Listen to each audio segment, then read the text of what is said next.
உயிர்த்த ஞாயிறு குண்டு தாக்குதல் வழக்கில் திருப்பம். சாரா ஜஸ்மினின் உடல் தொடர்பில் நீதிமன்றத்தில் வெளியான அதிர்ச்சி தகவல். கடும் மன உளைச்சலில் மைத்திரி. கனடாவுக்கு தப்பியோடிய மருமகள், மகன் கொழும்பில். நாட்டின் பல பகுதிகளுக்கு சிவப்பு எச்சரிக்கை. வெளியான அறிவிப்பு. மோசமடைந்துள்ள பசில் ராஜபக்சவின் உடல்நிலை. நாடு திரும்புவதில் தொடரும் சிக்கல். செம்மணி புதைகுழி மொத்த எண்புக்கூடுகள் 491 உயர்வு. விமல், கம்மன்பில உள்ளிட்ட 6 பேருக்கு எதிராக நீதிமன்ற அவமதிப்பு வழக்கு. பிறப்பிக்கப்பட்ட உத்தரவு. அனுர அரசின் அதிரடி. தீவிர பாதுகாப்பில் நீதிபதிகள். அடுத்து வரும் நாட்களில் அம்பலமாக உள்ள ரகசியம். பரபரப்பாகும் தென்னிலங்கை அரசியல். கடும் பீதியில் ராஜபக்ச குடும்பம். அரசியல் நட்புகள். கோப்பா புலவு மக்களின் காணி விடுவிப்பு விவகாரம். தொடரும் 45வது நாள் போராட்டம்.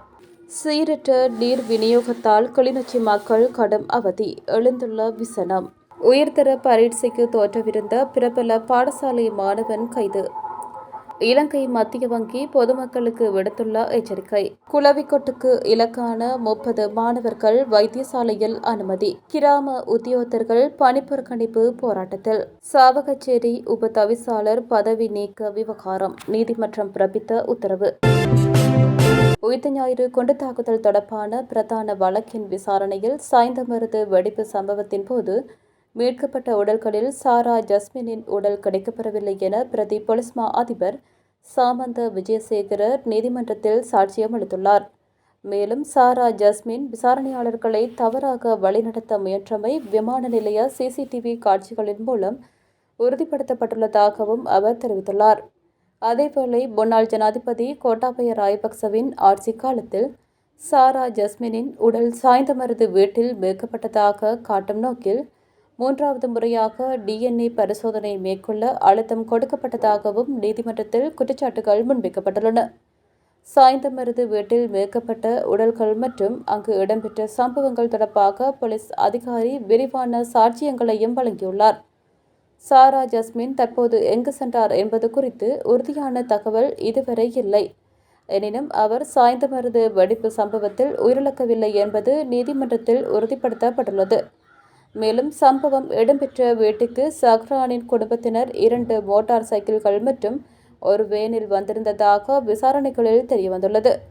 ஆனால் வெடிப்புக்கு பின்னர் தீக்கிரையான நிலையில் ஒரு மோட்டார் சைக்கிள் மட்டுமே மீட்கப்பட்டுள்ளது.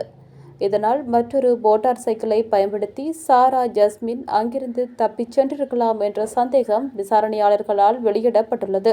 முன்னாள் ஜனாதிபதி மைத்ரிபால சிறிசேனவின் மகன் தகாம் சிறிசேனவின் மனைவி கனடாவிற்கு தப்பிச் சென்றுள்ளதாக தகவல்கள் வெளியாகியுள்ளன. தகாம் சிறிசேன மற்றும் அவரது மனைவியின் குடும்பத்தினருக்கு எதிராக 500 கோடி ரூபாய்க்கும் அதிகமான வரி மோசடி தொடர்பான குற்றச்சாட்டுகள் முன்வைக்கப்பட்டுள்ளன. இந்த விவகாரத்தில் மற்றொரு பிரபல அரசியல்வாதியின் மகனுக்கும் தொடர்பிருப்பதாக கூறப்படுகிறது. தகாம் சிறிசேனவும் நாட்டை விட்டு தப்பியதாக செய்திகள் பரவிய நிலையில் அவர் தற்போது கொழும்பிலேயே இருப்பதாக நம்பகமான வட்டாரங்கள் தெரிவிக்கின்றன. இச்செய்தியை வெளியிட்ட ஊடக நிறுவனத்துடன் மைத்ரிபால சிறிசேன தொடர்பு கொண்டு பேசியுள்ளதாகவும் தகவல்கள் தெரிவிக்கின்றன. 2019 ஏப்ரல் 21 உயிர்த்த ஞாயிறு குண்டு தாக்குதல் தொடர்பான விசாரணைகளில் முன்னாள் ஜனாதிபதி மைத்ரிபால சிறிசேன, முன்னாள் காவல்துறை மா அதிபர் பூஜித் ஜெயசுந்தர, முன்னாள் பாதுகாப்பு செயலாளர் கேமசரி பெர்னாண்டோ மற்றும் நிலந்த ஜெயவர்தன ஆகியோர் பிரதிவாதிகளாக சேர்க்கப்பட்டிருந்தனர். இவ்வழக்கில் பூஜித் ஜெயசுந்தர மற்றும் கேமசரி பெர்னாண்டோ ஆகியோருக்கு மரண தண்டனை விதிக்கப்பட்டுள்ளது. இந்த தீர்ப்பினால் மைத்ரிபால சிறிசேன பெரும் கவலையும் அதிர்ச்சியும் அடைந்துள்ளதாக கூறப்படுகிறது. பிரபல தொழிலதிபர் ஒருவரின் மகனின் திருமண நிகழ்வில் கலந்து கொண்ட மைத்ரிபால சிறிசேன மிகவும் மன உளைச்சலுடன் கவலையுடனும் காணப்பட்டுள்ளார். அங்கு வருகை தந்த நெருங்கிய நண்பர்கள் அவரை ஒரு பாடல் பாடுமாறு வற்புறுத்தியதை அடுத்து அவர் தந்தை மகனை பற்றிய உருக்கமான பாடலொன்றை பாடியுள்ளார். மகன் மீதான நிதி மோசடி குற்றச்சாட்டுகள் மற்றும் உயிர்த்த தாக்குதல் வழக்கின் தீவிரமான நீதிமன்ற தீர்ப்புகள் காரணமாக முன்னாள் ஜனாதிபதி மைத்ரிபால சிறிசேன தற்போது கடும் மனக்குழப்பத்திலும் நெருக்கடியிலும் இருப்பதாக ஊடக தகவல்கள் தெரிவிக்கின்றமை குறிப்பிடத்தக்கது. முன்னாள் அமைச்சர் பசில் ராஜபக்சவை இலங்கைக்கு அழைத்து வருவதற்காக அமெரிக்க நீதிமன்றத்தின் உதவியை நாடவுள்ளதாக தெரிவிக்கப்படுகின்றது. பொதுமக்கள் பாதுகாப்பு அமைச்சர் ஆனந்த விஜயபால இந்த விடயத்தை தெரிவித்துள்ளார். மாத்தறை நீதிமன்றில் நிலுவையிலுள்ள வழக்கு விசாரணைக்கு முன்னிலையாகாத காரணத்தினால் பசில் ராஜபக்சவுக்கு பிடியாணை பிறப்பிக்கப்பட்டுள்ளது. இதற்காக சர்வதேச போலீசின் உதவியை பெற்று அமெரிக்க நீதிமன்றத்தின் ஒத்துழைப்பை கோரவுள்ளதாகவும் அவர் கூறியுள்ளார். இலங்கைக்கு தேவையான சந்தேக நபர் ஒருவர் எந்தவொரு நாட்டில் இருந்தாலும் அவர் அந்நாட்டின் பிரஜையாக இருப்பினும் அவரை நாட்டுக்கு அழைத்து வர அந்த நாட்டின் நீதிமன்ற உதவியை பெற வேண்டியது அவசியமாகும் என அமைச்சர் மேலும் சுட்டிக்காட்டியுள்ளார். பசில் ராஜபக்ச நோய்வாய்ப்பட்டிருப்பதாகவும் அதனால் அவரால் விமானம் பயணம் மேற்கொள்ள முடியாது எனவும் அவரது தரப்பு சட்டத்திறனிகள் நீதிமன்றில் தெரிவித்து வருகின்றனர். எனினும் அவரை கைது செய்து முன்னிலைப்படுத்துமாறு நீதிமன்றம் பல சந்தர்ப்பங்களில் அறிவுறுத்தல் வழங்கியுள்ளமை குறிப்பிடத்தக்கது. செம்மணி மனித புதைக்குழியில் 3ஆம் கட்ட அகழ்வு பணிகளை 56 நாட்கள் முன்னெடுக்க நீதிமன்றம் அனுமதி வழங்கியுள்ளது. அதன்படி நேற்று 44வது நாள் அகழ்வு பணிகள் முன்னெடுக்கப்பட்டன. அதில் புதிதாக 8 எண்புக்கூடுகள் அடையாளம் காணப்பட்டுள்ளன. ஏற்கனவே அடையாளம் காணப்பட்ட 8 எண்புக்கூடுகள் அகழ்ந்து எடுக்கப்பட்டுள்ளன. இதன் அடிப்படையில் செம்மணி புதைக்குழியில் 1ஆம், 2ஆம் மற்றும் 3ஆம் கட்டங்களாக இதுவரை மொத்தம் 98 நாட்கள் அகழ்வு பணிகள் முன்னெடுக்கப்பட்டுள்ளன. இதுவரை மொத்தமாக 491 எண்புக்கூடுகள் அடையாளம் காணப்பட்டுள்ளன. அவற்றில் 489 எண்புக்கூடுகள் முழுமையாக அகழ்ந்து எடுக்கப்பட்டுள்ளன. நாட்டின் சில பகுதிகளில் பலத்த காற்று மற்றும் மிகவும் கொந்தளிப்பான கடல் நிலவக்கூடும் என வானிலை ஆய்வு மையம் சிவப்பு எச்சரிக்கை விடுத்துள்ளது. அத்தோடு கடற்றொழிலாளர்கள் மற்றும் கடற்படையினர் பாதிக்கப்பட்ட கடல் பகுதிகளுக்குள் செல்வதை தவிர்க்குமாறு வலியுறுத்தப்பட்டுள்ளது. இயற்கை பேரிடர் முன்னெச்சரிக்கை மையத்தால் இன்று காலை 10 மணிக்கு விடுக்கப்பட்ட இந்த எச்சரிக்கை நாளை காலை 10 மணி வரை நடைமுறையில் இருக்கும் என குறிப்பிடப்பட்டுள்ளது. வானிலை ஆய்வு மையத்தின்படி மாத்தறையிலிருந்து ஹம்பாந்தோட்டை வழியாக பொத்துவில் வரையிலான கடல் பகுதிகளில் மணிக்கு 60 முதல் 70 கிலோமீட்டர் வேகத்தில் பலத்த காற்று வீசுவதால் கடல் கொந்தளிப்பாக இருக்கும் என தெரிவிக்கப்பட்டுள்ளது. இதன் காரணமாக மறு அறிவிப்பு வரும் வரை இந்த கடல் பகுதிகளுக்குள் செல்ல வேண்டாம் என கடற்றொழிலாளர்களுக்கு அறிவுறுத்தப்பட்டுள்ளது. மேலும் மட்டக்களப்பு முதல் திருகோணமலை, காங்கேசன்துறை, புத்தளம், கொழும்பு மற்றும் காலி வழியாக மாத்தறை வரையிலான கடல் பகுதிகள் அவ்வப்போது சீற்றத்துடன் காணப்படும் என்றும் காற்றின் வேகம் மணிக்கு 50 முதல் 60 கிலோமீட்டர் வரை வலுப்பெறும் என்றும் எச்சரிக்கப்பட்டுள்ளது. கடலில் எந்தவொரு நடவடிக்கையையும் மேற்கொள்வதற்கு முன்பு எதிர்கால வானிலை முன்னறிவிப்புகளையும் எச்சரிக்கைகளையும் உன்னிப்பாக கண்காணிக்குமாறு கடற்றொழிலாளர் மற்றும் கடற்படை தரப்பினரை வானிலை ஆய்வுத்துறை கேட்டுக்கொண்டுள்ளது. நீதிமன்ற அவமதிப்பு குற்றச்சாட்டு தொடர்பில் முன்னாள் அமைச்சர்களான பிமல் வீரவன்ச, உதய கம்மன்பில, சுயீஸ்வர பண்டார, திலித் ஜெயவீர, அசங்க நவரத்ன மற்றும் சிரேஷ்ட விரிவுரையாளர் மஹிந்த பத்ரன ஆகியோருக்கு எதிராக வழக்கு தாக்கல் செய்யுமாறு நீதிமன்றம் உத்தரவிடப்பட்டுள்ளது. இதன் அடிப்படையில் குறித்த 6 பேருக்கும் எதிராக மேல்முறையீட்டு நீதிமன்றத்தில் வழக்கு தாக்கல் செய்யுமாறு கோட்டை நீதவான் நீதிமன்றம் நேற்று உத்தரவிட்டுள்ளது.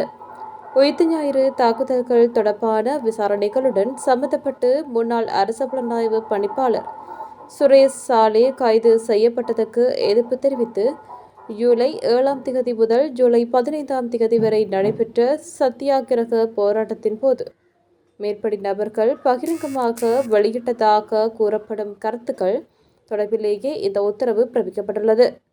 நடைபெற்று வரும் நீதிமன்ற நடவடிக்கைகளை விமர்சிக்கும் வகையில் அவர்கள் கருத்து வெளியிட்டதாக குற்றச்சாட்டு முன்வைக்கப்பட்டுள்ளது. இந்த விவகாரம் தொடர்பான விசாரணைகள் குறித்த உண்மைகளை குற்றப்புலனாய்வு திணைக்களம் நேற்று கோட்டை நீதவான் பசன் அமரசேன முன்னிலையில் அறிக்கையிட்டது. சமர்ப்பணங்களை ஆராய்ந்த நீதவான் நீதிமன்றம் மேற்படி நபர்களால் வெளியிடப்பட்ட கருத்துக்கள் முதற்பார்வையில் நீதித்துறை நடைமுறையை விமர்சிக்கும் வகையில் அமைந்துள்ளதாக தெரிவித்தது. அதன்படி சம்பந்தப்பட்ட நபர்களுக்கு எதிராக நீதிமன்ற அவமதிப்பு குற்றச்சாட்டின் கீழ் மேல்முறையீட்டு நீதிமன்றத்தில் வழக்கு தொடர நடவடிக்கை எடுக்குமாறு நீதிமன்றம் உத்தரவிட்டுள்ளமை குறிப்பிடத்தக்கது. உயிர்த்த ஞாயிறு தாக்குதல் வழக்குடன் தொடர்புடைய 3 அடங்கிய மேல் நீதிமன்ற நீதிபதிகள் குழாமின் பாதுகாப்பு உடனடியாக நடைமுறைக்கு வரும் வகையில் பலப்படுத்தப்பட்டுள்ளது. தாக்குதல்கள் தொடர்பான அரசு தரப்பு வழக்கில் முக்கிய ஆதாரங்கள் ஆராயப்பட்டு வரும் நிலையில் இந்த வழக்கை விசாரிக்கும் 3 நீதிபதிகள் கொண்ட உயர்நீதிமன்றத்தின் நிரந்தர அமர்வின் பாதுகாப்பை உடனடியாக பலப்படுத்த நடவடிக்கை எடுக்கப்பட்டுள்ளது. அதற்கமைய மேல் நீதிமன்ற நீதிபதிகளின் பாதுகாப்பிற்காக ஈடுபடுத்தப்பட்டுள்ள போலீஸ் மோட்டார் சைக்கிள்களின் எண்ணிக்கை நேற்றைய தினம் முதல் அதிகரிக்கப்பட்டுள்ளதாக தெரிவிக்கப்படுகிறது. கொழும்பு மேல் நீதிமன்ற நீதிபதி நவரத்ன மாரசிங்க, மேல் நீதிமன்ற நீதிபதி சுஜீவ நிசங்க மற்றும் மேல் நீதிமன்ற நீதிபதி ராமநாதன் கண்ணன் ஆகியோரை கொண்ட இந்த விசேட நீதிபதிகள் குழாம் முன்னிலையில் உயிர்த்த ஞாயிறு தாக்குதல் வழக்கு நாளாந்தம் விசாரிக்கப்பட்டு வருகின்றது. சில சாட்சிகள் இரவு வேளைகளிலும் தொடர்ச்சியாக விசாரிக்கப்படுவதே இம்முறையீட்டு வழக்கின் சிறப்பம்சமாகும். இந்த வழக்கு விசாரணை 2019ஆம் ஆண்டு உயிர்த்த ஞாயிறன்று கொழும்பு, நீர்கொழும்பு மற்றும் மட்டக்களப்பு ஆகிய பிரதேசங்களில் அமைந்துள்ள கிறிஸ்தவ தேவாலயங்கள் மற்றும் சுற்றுலா விடுதிகளை இலக்கு வைத்து நடத்தப்பட்ட தற்கொலை குண்டு தாக்குதல் தொடர்பிலானதாகும். முகமது இப்ராஹிம் முகமது நௌபர் எனப்படும் நௌபர் மௌலவி உட்பட 24 முறைப்பாட்டாளர்களுக்கு எதிராக தாக்கல் செய்யப்பட்டுள்ள வழக்கில் பல தீர்க்கமான தகவல்கள் வெளிவந்து கொண்டிருப்பதாக தகவல் வெளியாகியுள்ளது. கடந்த ஆட்சியின் போது ராஜபக்சர்கள் மற்றும் அவர்களது நெருங்கிய அரசியல் நண்பர்களுக்கு எதிராக மீளப்பெறப்பட்ட வழக்குகளை மீண்டும் விசாரிக்கும் நடவடிக்கையை சமகால அனுர அரசாங்கம் முன்னெடுத்து வருகிறது. இந்நிலையில் பாரிய மோசடிகளில் இருந்து தப்பித்துக் கொண்டவர்கள் மீண்டும் சட்டரீதியாக சிக்கி சிறைக்கு செல்லும் நிலையில் உள்ளதால் அவர்கள் கடும் அச்சத்தில் உள்ளதாக தகவல்கள் வெளியாகியுள்ளன. முன்னாள் ஜனாதிபதி மஹிந்த ராஜபக்ச தலைமையிலான ராஜபக்ச குடும்ப உறுப்பினர்களுக்கு எதிராக 2015 முதல் 2016ஆம் ஆண்டுகளில் குறைந்தது 14 வழக்குகள் தொடரப்பட்டு பின்னர் தொழில்நுட்ப கோளாறுகள் காரணமாக மீளப் பெறப்பட்டிருந்தன. அத்துடன் அக்குடும்பத்தின் நெருங்கிய நட்பு வட்டார உறுப்பினர்கள் தொடர்பிலும் அதே காலகட்டத்தில் குறைந்தது 15 வழக்குகள் தொடரப்பட்டு மீளப் பெறப்பட்டிருந்தன. யோன்ஸ்டன் பெர்னாண்டோ தொடர்பில் தொடரப்பட்டிருந்த 5 வழக்குகளை மீண்டும் தொடக்குமாறு நேற்று மேன்முறையீட்டு நீதிமன்றம் உத்தரவிட்டுள்ளது. அவரது 5 வழக்குகளுக்கு மேலதிகமாக கெஹலிய ரம்புக்வெல்லவிற்கு எதிராக 3 வழக்குகளும், ரோஹித அபே குணவர்தன, பிரியங்க ஜெயரத்ன, தம்மிக பெரேரா மற்றும் நிசங்க சேனாதிபதி ஆகிய ராஜபக்ச குடும்பத்தின் நெருங்கிய நண்பர்களுக்கு எதிராக தொடரப்பட்டிருந்த வழக்குகளும் மீளப் பெறப்பட்டிருந்தன. மேலும் கோட்டாபய ராஜபக்ச தொடர்பில் சொத்து குவிப்பு வழக்கும், மஹிந்த ராஜபக்ச மீது சொத்து குவிப்பு வழக்கும், பசில் ராஜபக்ச மீது 5 சொத்து குவிப்பு வழக்குகளும், பொதுச்சொத்து துஷ்பிரயோகம் தொடர்பில் ஒரு வழக்கும் தொடரப்பட்டு மீளப் பெறப்பட்டுள்ளன. நாமல் ராஜபக்ச மீது 4 சொத்து குவிப்பு வழக்குகளும், ரோஹித ராஜபக்ச தொடர்பில் சொத்து குவிப்பு வழக்கும், கடற்படையில் சட்டவிரோதமாக இணைத்துக் கொள்ளப்பட்டு மக்கள் நிதி பயன்படுத்தப்பட்டது தொடர்பான மற்றுமொரு வழக்கும் என தொடரப்பட்டிருந்த வழக்குகள் மீளப் பெறப்பட்டிருந்தன. இவ்வாறு மீளப்பெறப்பட்ட வழக்குகளை மீண்டும் தொடுக்கும் நடவடிக்கைகள் முன்னெடுக்கப்பட்டு வரும் நிலையில் இவர்கள் அனைவரும் குழப்பமடைந்துள்ளதாக தெரியவந்துள்ளது. முல்லைத்தீவு கரைத்துறைப்பற்று பிரதேச செயலாளர் பிரிவுக்குட்பட்ட கோப்பாப்புலவு பகுதியில் இராணுவத்தினரால் ஆக்கிரமிக்கப்பட்டுள்ளதாக கூறப்படும் தமது பூர்வீக காணிகளை விடுவிக்க வலியுறுத்தி அப்பகுதி மக்கள் தொடர் கவனஈர்ப்பு போராட்டத்தை முன்னெடுத்து வருகின்றனர். குறித்த போராட்டம் இன்று 2வது கட்டத்தின் 45வது நாளை எட்டியுள்ளது. கோப்பாப்புலவு பகுதியில் இராணுவ கட்டுப்பாட்டிலே உள்ள 55 குடும்பங்களுக்கு சொந்தமான 59.5 ஏக்கர் பூர்வீக வாழ்விட காணிகளை முதற்கட்டமாக விடுவிக்க கோரி தொடர் போராட்டம் மேற்கொண்டு வருகின்றனர். தமக்கு சொந்தமான காணிகளை மீள ஒப்படைக்குமாறு வலியுறுத்தி காணி உரிமையாளர்கள் தொடர்ச்சியாக அமைதியான முறையில் போராட்டத்தை முன்னெடுத்து வருகின்றனர். தமது பூர்வீக வாழ்விடங்களில் மீள குடியேறுவதற்கான உரிமையை உறுதிப்படுத்தி காணிகளை உடனடியாக விடுவிக்க வேண்டும் என்பதே அவர்களின் பிரதான கோரிக்கையாகும். இந்நிலையில் போராட்டம் 45வது நாளை கடந்துள்ள போதிலும் இதுவரை அதிகாரிகளிடமிருந்து எவ்வித நிரந்தர தீர்வும் எட்டப்படாத நிலையில் போராட்டம் தொடர்ந்து முன்னெடுக்கப்பட்டு வருகின்றது.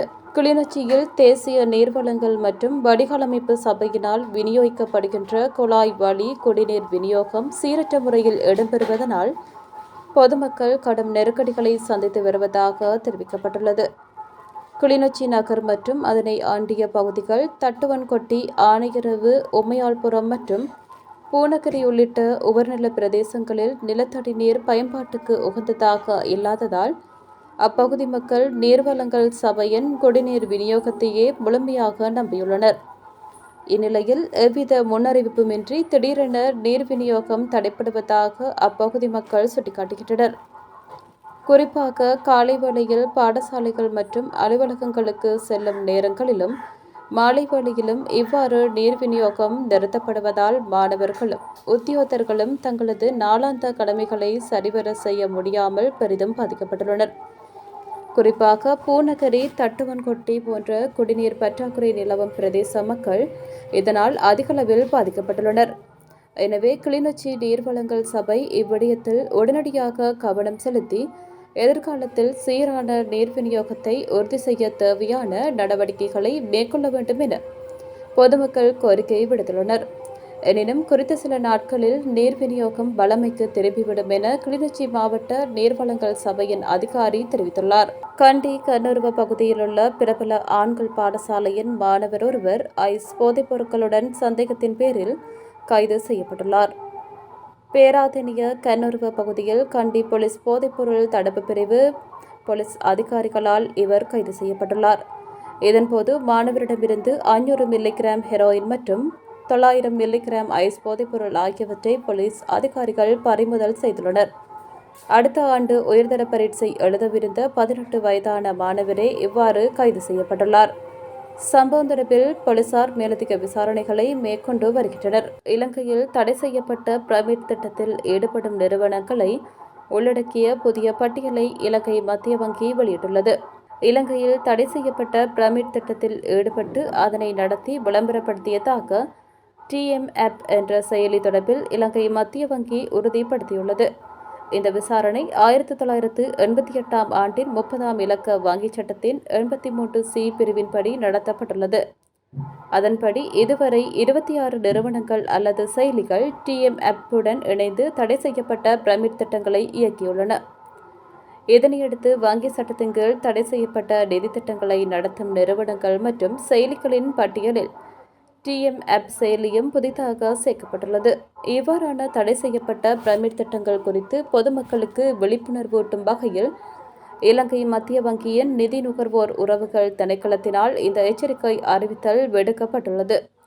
எனவே முதலீடுகளை செய்வதற்கு முன்னர் போர் மக்கள் அதன் நம்பகத்தன்மையை உறுதிப்படுத்திக் கொள்ள வேண்டும் எனவும் இலங்கை மத்திய வங்கி குறிப்பிட்டுள்ளது.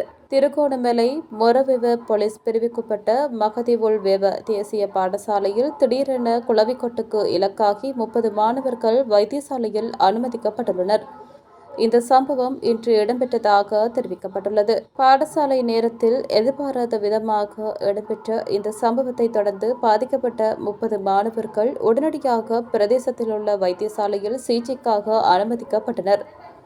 அவர்களில் 3 நிலைமை தீவிரமடைந்ததை தொடர்ந்து மேல் அதிக சிகிச்சைக்காக அவர்கள் திருகோணமலை பொது வைத்தியசாலைக்கு மாற்றப்பட்டு சிகிச்சை பெற்று வருகின்றனர். இந்த சம்பவம் தொடர்பில் மொரவெவ போலீசார் மேலதிக விசாரணைகளை மேற்கொண்டு வருகின்றனர். பல கோரிக்கைகளை முன்வைத்து வரும் 10 மற்றும் 11ஆம் தேதிகளில் உடல்நலக்குறைவு விடுமுறையை பதிவு செய்து அனைத்து கடமைகளிலிருந்தும் விலகுவதற்கு இலங்கை கிராம உத்தியோகத்தர் தேசிய சங்கம் தீர்மானித்துள்ளது. இந்த 2 நாள் தொழிற்சங்க நடவடிக்கையின் போது தமது தொழில்சார் கோரிக்கைகளுக்கு அதிகாரிகளிடமிருந்து சாதகமான பதில் கிடைக்காவிட்டால் தொழிற்சார் போராட்டத்தை தொடர்ச்சியாக முன்னெடுக்க தீர்மானித்துள்ளதாக அச்சங்கத்தின் பொதுச் செயலாளர் WAPA விஜயரத்ன தெரிவித்துள்ளார். கிராம உத்தியோகத்தர் சேவைக்கு பொருத்தமான மற்றும் சிக்கலற்ற சேவை பிராமண குறிப்பை பெற்றுக்கொள்ளுதல், எரிபொருள், அலுவலக வசதி, எழுதுபொருட்கள் மற்றும் நாளாந்த கொடுப்பனவு தொடர்பாக கமன்பில குழு வழங்கிய பரிந்துரைகளை நடைமுறைப்படுத்துதல் மற்றும் 2009-10ஆம் ஆண்டு அணியினருக்கு நியமன காலம் முதல் இழைக்கப்பட்டு வரும் அநீதிகளுக்கு தீர்வு காண்பது உள்ளிட்ட முக்கிய கோரிக்கைகளை முன்வைத்தே இந்த போராட்டம் முன்னெடுக்கப்படுவதாக அவர் சுட்டிக்காட்டியுள்ளார். தமது பிரச்சினைகளுக்கு தீர்வு வழங்குமாறு அரசியல் அதிகாரிகளிடமும் நிர்வாக தலைவர்களிடமும் பல வருடங்களாக கோரிக்கை விடுத்த போதிலும் இதுவரை எவ்வித தீர்வும் வழங்கப்படாததால் ஒரு மனதாக இத்தீர்மானத்தை எட்டியதாக பொதுச் செயலாளர் மேலும் குறிப்பிட்டுள்ளார். சாவகச்சேரி நகரசபை உப தவிசாளர் ஞானப்பிரகாசம் கிஷோரை பதவியிலிருந்து நீக்கிய வடமாகாண ஆளுநரின் தீர்மானத்தை எதிர்த்து தாக்கல் செய்யப்பட்ட மனு தொடர்பான வழக்கின் தீர்ப்பு ஒத்திவைக்கப்பட்டுள்ளது. குறித்த மனு மீதான விசாரணைகள் கடந்த மாதம் நிறைவடைந்த நிலையில் நேற்றைய தினம் தீர்ப்புக்காக திகதியிடப்பட்டிருந்தது. இந்த நிலையில் நேற்று வழக்கு தீர்ப்புக்காக எடுத்துக் கொள்ளப்பட்ட போது யாழ் மேல் நீதிமன்றத்தினால் வழக்கிற்கான தீர்ப்பு எதிர்வரும் 19ஆம் திகதிக்கு ஒத்திவைக்கப்பட்டுள்ளது. சாவகச்சேரி நகரசபையில் பிரதி தலைவராக பதவி வகித்து வந்த ஞானப்பிரகாசம் கிஷோரை வடமாகாண ஆளுநர் தனது அதிகாரத்தின் கீழ் பதவியிலிருந்து நீக்கியிருந்தார். இந்த பதவி நீக்க நடவடிக்கை சட்டவிரோதமானது என குறிப்பிட்டும் அதனை ரத்து செய்யுமாறு கோரி ஞானப்பிரகாசம் கிஷோர் நீதிமன்றத்தில் மனு தாக்கல் செய்திருந்தார். குறித்த மனு தொடர்பான விசாரணைகள் வடக்கு மாகாண மேல் நீதிமன்றத்தின் யாழ்ப்பாண அமர்வில் பல தடவைகள் இடம்பெற்றிருந்தன. இதன்போது மனுதாரர் சார்பிலும் பதிலாளிகள் சார்பிலும் சட்டத்தரணிகள் தங்களது வாதங்களை முன்வைத்ததைத் தொடர்ந்து வழக்கின் தீர்ப்பு நேற்று வழங்கப்படும் என நீதிமன்றத்தினால் முன்னதாக அறிவிக்கப்பட்டிருந்தன. இந்நிலையில் யாழ் மேல் நீதிமன்றத்தினால் வழக்கிற்கான தீர்ப்பு எதிர்வரும் 19ஆம் திகதிக்கு ஒத்திவைக்கப்பட்டுள்ளது. இந்த வழக்கின் தீர்ப்பு சாவகச்சேரி நகரசபை நிர்வாகம் மற்றும் உள்ளூராட்சி மன்றங்களின் அதிகார நடைமுறைகள் தொடர்பிலும் முக்கியத்துவம் வாய்ந்ததாக கருதப்படுவதால் அரசியல் இது போன்ற மேலும் பல செய்திகளை அறிந்து கொள்ள TVN லங்கா சேனலினை சப்ஸ்கிரைப் செய்து பக்கத்தில் இருக்க பெல் ஐக்கனையும் கிளிக் பண்ணி வச்சுருங்க. அப்போ தான் நாங்கள் போடுற அப்டேட் உடனே உங்கள்கிட்ட வந்து சேரக்கூடியதாக இருக்கும்.